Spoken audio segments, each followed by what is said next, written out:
Welcome to Forward Speed Ahead. I'm your host, Craig Full. I'm here with Richard Greening, the Global Technical Director of the DDC Group. You also are the co-chair of the Bill of Lading Technical Group at BITA. I am. So talk a little bit about your role. First of all, what is DDC? Okay. So DDC, mainly in the US and in your industry, is more known for FPO, so our freight processing outsourcing.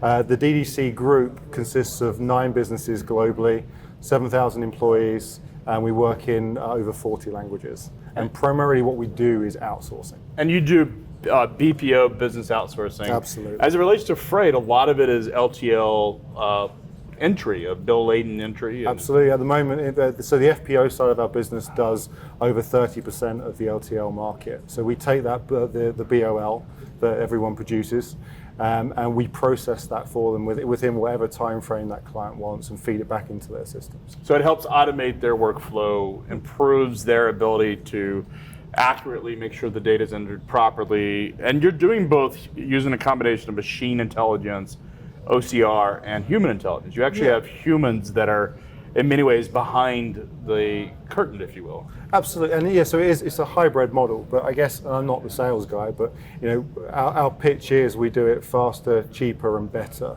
than you would probably do it yourself internally if you've got teams doing this.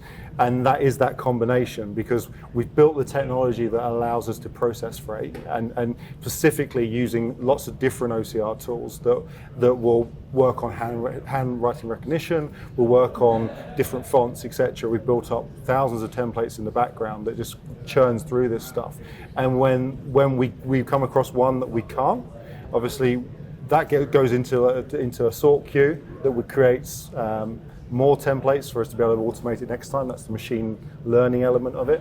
But then also we've got our freight team. So we have close to, the majority of our work is done in the Philippines, also in Bosnia, but within freight it's mostly done in the Philippines. And there's about 5,000 people there that deal with that back office. So, and that ensures that we hit the turnarounds that the clients want. And turnarounds are defined in minutes, hours, sometimes? Absolutely, service windows, so when they want the work process between and one, and then the time they want it turned around. So trucks come back, go to the dock, they hand the freight bills, you guys get that through imaging system, and then a combination of the OCR technology as well as humans are looking at quality control and managing that. Absolutely, and what we try to do is do that in near time. So as fast as the customer wants it, and obviously there's different projects or different things we do, it's more time sensitive than other bits, but primarily most customers want it back as quick as possible. How do you convince a company that has a lot of employees, these are LTL has a lot of folks in the LTL business, pretty big step.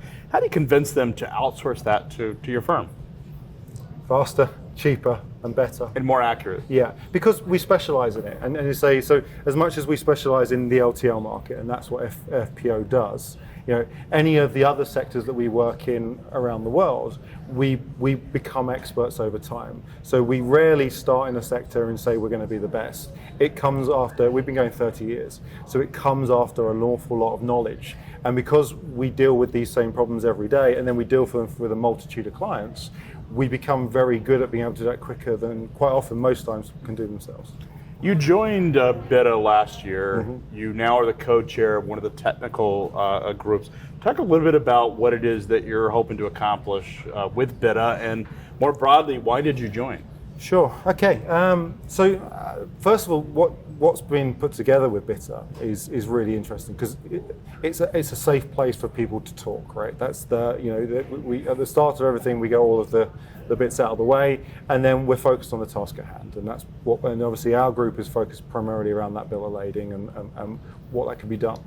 The beauty is you're with like-minded people, so everyone in that group is there because they see what the future could hold. And if you look at someone like DDC, and I guess what our reason for being there is if you look at DDC Intelligence, which is our freight product, right? We sometimes struggle to be able to convince customers the value of their data. Like a lot of the customers we work with, they just see that they've got to plug a hole. They've got this problem, and it, either we need to get this dealt with better because we failed, we've missed an SLA, or we're looking to save money. So again, come to us because we could potentially do it cheaper than you guys can do it yourself. right? They're reasons to come for us. But we're in this age now where the technology is taking over. And one of the things that we struggle with sometimes is explaining to those customers what else can be done with that data. So we can capture that data set for you, right? And then we can purge it as soon as it's processed into your system. Great, brilliant, fine. If that's what you want, but if we've taken all that data off of a bill, what else can you do with that data? And that's the part for me that works with Bitter, is if we can even get close to start setting some standards across industries, then it opens up a world of potential. Yeah, it's a longer battle than just an overnight technology. And when you have an industry consortium, it's important that everyone is sort of tackling these issues. One of the challenges in BITA is that there's hundreds of members, and each of them have their own priorities, and some of those don't match up. But I think one of the things that's been effective is the members have really taken control, is to start to focus on individual sort of tasks. The bill of lading is one of those, is bringing together firms that want to solve and create an electronic bill of lading that's a permanent record. Is that sort of what you guys are working on? When do we think standards will come about? We're hoping end of the year we're going to have something in place that we can, but it then needs to comply with all the other committees. You know, that's why you need something like BITA to do this, right? It's not as simple. Well, it's not even as simple as getting everyone together in LTL and saying, right, well, this is the standard you guys are going to work to, right? My background originally was in air freight, and I think we were talking about it earlier on. There was an initiative in the mid to late 90s called Cargo 2000, and the idea was to get everyone to adopt an e-airway bill by the year 2000. And I think last time I checked last year, we're 18, 19 years on, and only 60% of all airline carriers have adopted that, right? It was a different time. The world's moving much quicker now, and like-minded people, industry, and now everything we interact with day to day, things like Uber, for example, our expectations now are so much higher. Yeah, and the world is changing. Technology is changing. I mean, I look at my own kids and I think about the fact that they're playing Fortnite and this digital environment. And when I was a kid, I played Oregon Trail, and that was like super high tech. Yeah. And you get dysentery and you die of diarrhea. This was like a really, really horrific thing. Now he's playing Fortnite and they're interacting. The technology, the expectations that take place in the modern world are different, and they're not really being applied as fast in the business world. Well, there's definitely less dysentery. That's for sure. That is a fact. It's a good thing, because I didn't like dying on the Oregon Trail that Absolutely. often.